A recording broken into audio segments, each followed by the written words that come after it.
If you guys remember, I told you that I was taking several classes. I always try to take a semester. I like to take either Bible classes or counseling classes, or one of each. But anyway, this entire year, I've been taking classes related to the Old Testament. And one of the topics in this Old Testament class that we've been studying was the Jewish tradition of mourning and their burial practices that started back in Old Testament times and have carried through till today. And so I have been using these traditions as I preach funerals, because the funerals are very important. So we've been learning their practice and trying to use them for funerals.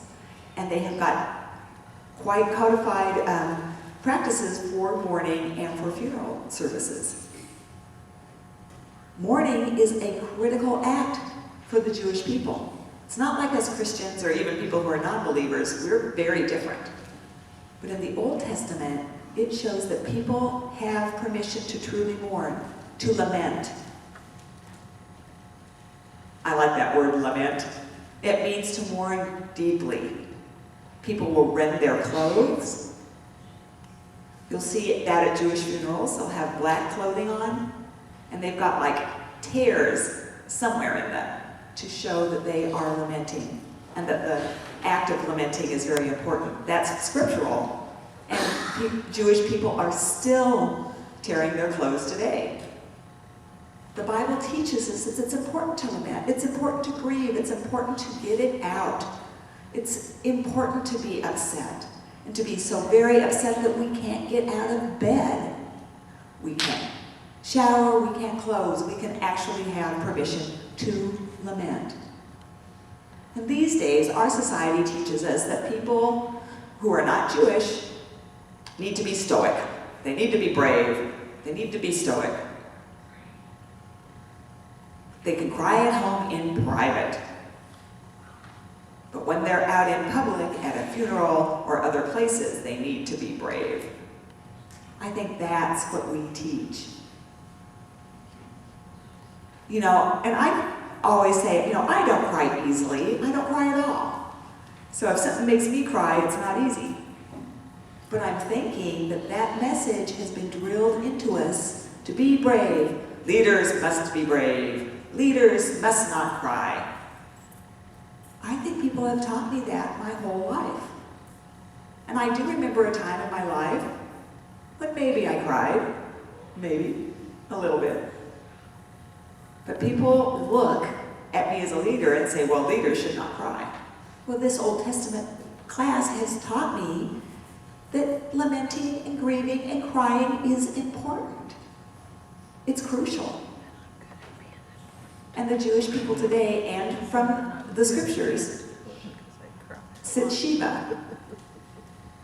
They sit for 7 days. They stay at home. As soon as the funeral is over, they stay in the house for 7 days, and they mourn, and they lament. Family and friends come in. Because, you know, in the Jewish tradition, death is not just a family affair. You know, the Bible shows that all big life events, weddings, births, funerals, graduations, are community events, and the community comes to show support. And I really like that. You know, we do that when people are blessed. We have showers when people are getting married. We have baby showers, and everybody comes to offer their support and help the person. Well, this Old Testament class has taught me about death. And it has given me permission. Because sometimes if I'm at a funeral of someone I'm close to, and I'm trying to preach, I'm trying to hold my emotions in check, and I can feel my throat closing up. But as the pastor, I know I can't cry. I need to be brave in front of the family, because if I cry, they'll grieve more. But this has taught me that grieving is important, and we're supposed to. And I just love that. I have loved that God designed me physically to express grief and sorrow. and that it's okay. We don't have to be stoic.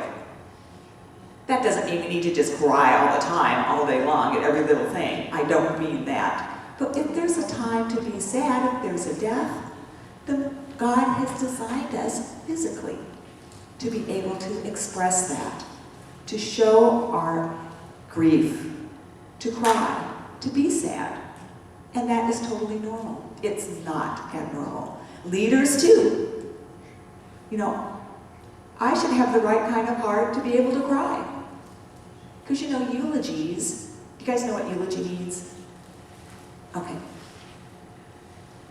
Well, you know, the eulogy, whoever came up with the word eulogy, invented that for therapeutic reasons. Did you know that? Isn't that cool? That eulogies are actually therapeutic. It was to force people to express their feelings and to mourn.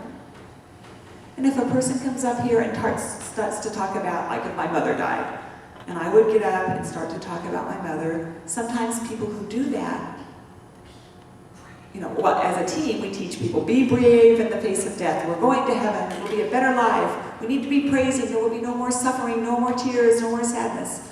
We should be happy. Your mother is in the best place she could possibly be. And so then we start to hold it in. And that's bad for our health, for our emotional health. It truly is. It's sad. We know that this soul has gone to heaven, but it's still my mom and I miss her. I'm not going to see her until I get to heaven. And that is sad. So we need to be able to express that. And that's what a eulogy's for. It's to make us cry. And cry. And cry. And get our emotions out. So how many times do you feel deep pain? I mean, not like Jesus on the cross, but you feel deep pain because someone has died in your family or a close friend. How many times has that happened to you? It has, right? So how many times have you felt that deep pain?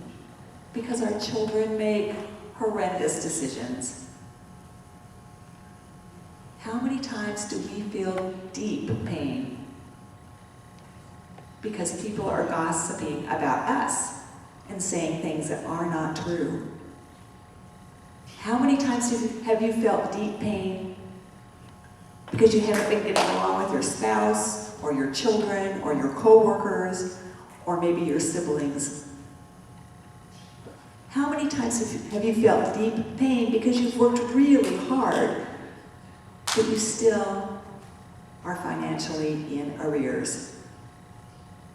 How many times have you felt deep pain because your child has been diagnosed with a disease? Those incidences are all sad. Now today I've got a psalm that I am really excited to show you. And you know it's important because the book of Psalms actually gives us permission to be sad, to be heartbroken. And in Psalms, the verse I'm going to quote says, my God, why have you forsaken me?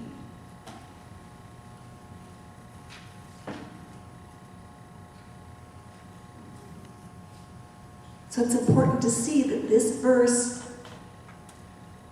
was written by King David.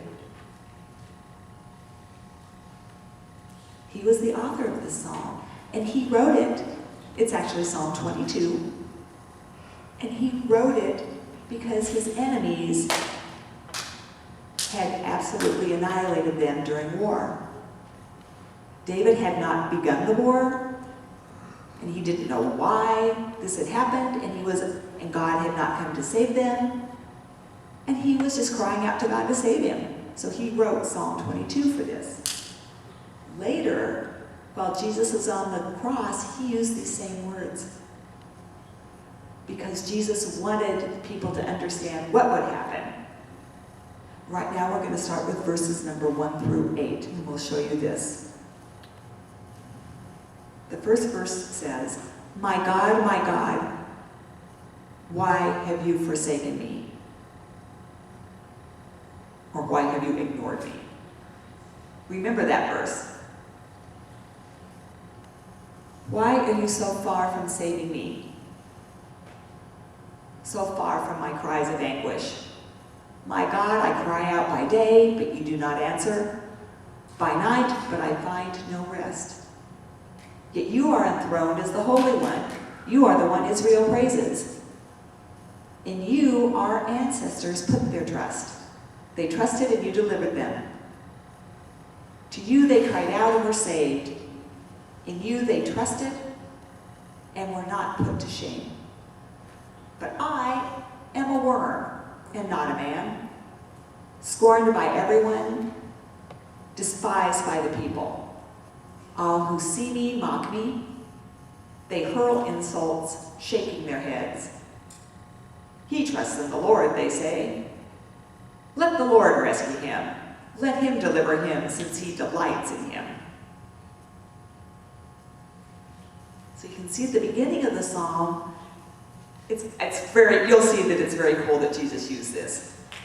But in the New Testament, they use verses from the Old Testament. And mostly they excerpt Psalms. So the New Testament often uses verses from Psalms. And on the cross, what does Jesus say?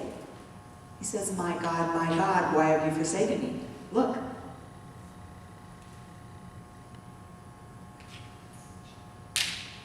While he was on the cross being crucified, he took verses from the Old Testament. Isn't that cool? And he wanted to use that verse because he wanted the audience to hear him say, my God, why have you forsaken me? Because everyone at that time knew the Torah. The rabbis were there, the teachers of the law were there, the disciples were there. The people who knew the scriptures were there. They knew the scrolls, and they knew this psalm. So when Jesus said, my God, why have you forsaken me? Jesus had a distinct purpose for picking that particular psalm. And it was because he wanted the people to be aware that this was from Psalm 22, which they all were. And by excerpting that verse while he was on the cross, it was a segue into later writings. Because this psalm gives us permission to mourn, to feel sorrow, to be upset, to ask God, where are you? You're not here. I've got these huge problems going on. My marriage is failing. I can't get along with my teenagers. People are talking bad about me. My finances are all messed up. Where are you, God? He gave us permission to say that type of thing. Where are you? I feel like you're not here at all. I feel like you have forsaken me. And I can't handle things myself. We can cry out, we can mourn, we can cry, we can be upset. And it's okay. God designed us to do that. It's okay to be upset because it leads to something very cool. Very cool. Remember, King David wrote this because his enemies had already annihilated his country. And he was wanting God to come and save him and wondering where the heck God was. Well, but David continued to write and continued to question, why haven't you saved me? I am suffering. But he continued to write those kind of things up until verse 21. And then the end of that psalm changes. If you remember, verse 22 is called the Song of Lament. Psalm of Lament. And that Psalm 22 shows a huge transition at the end. The psalm itself changes, and it becomes a psalm of joy. So it starts off a psalm of lament and transfigures into a psalm of joy. And when Jesus was crying on the cross, my God, why have you forsaken me? The Jewish people knew that Jesus was telling them, you are grieving and lamenting now, but the end result will be something to praise. Jesus was saying, yes, I am dying on the cross. You are grieving. But remember the psalm. The psalm starts as a psalm of pain and turns to a psalm of praise. And I'm at outstretched for you now, and you will be grieving, but later you will be praising. Through my death, something miraculous will happen. He wanted people to recognize that, so he picked that psalm, the Psalm of Lament, that ends in praise. And we will be praising, and we will be excited by the end. And that's what Jesus wanted the people that were at the crucifixion to understand. So let's look at verse 22.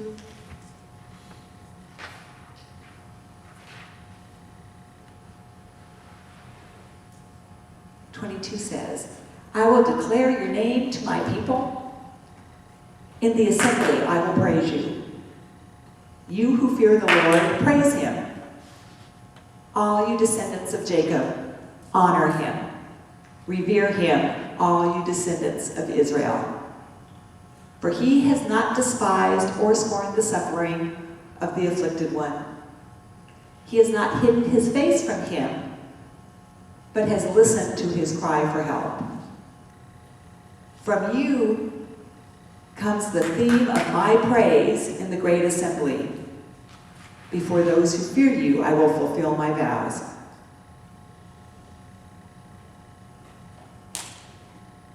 The poor will eat and be satisfied.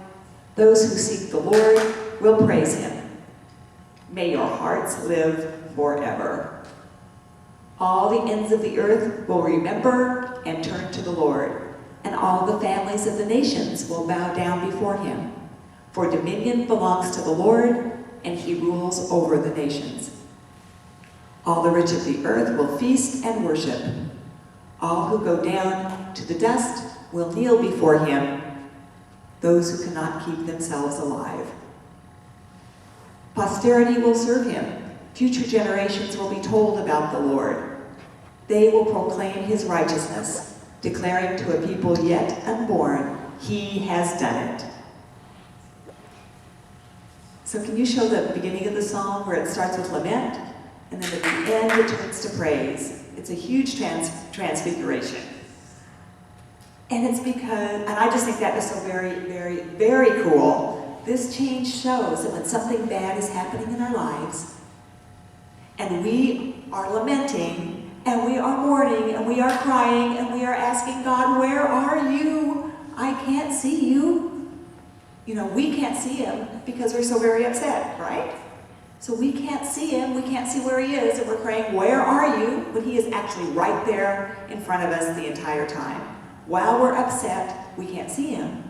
But when you cry and mourn and express that emotion and rail to God that you're feeling alone, that is therapeutic.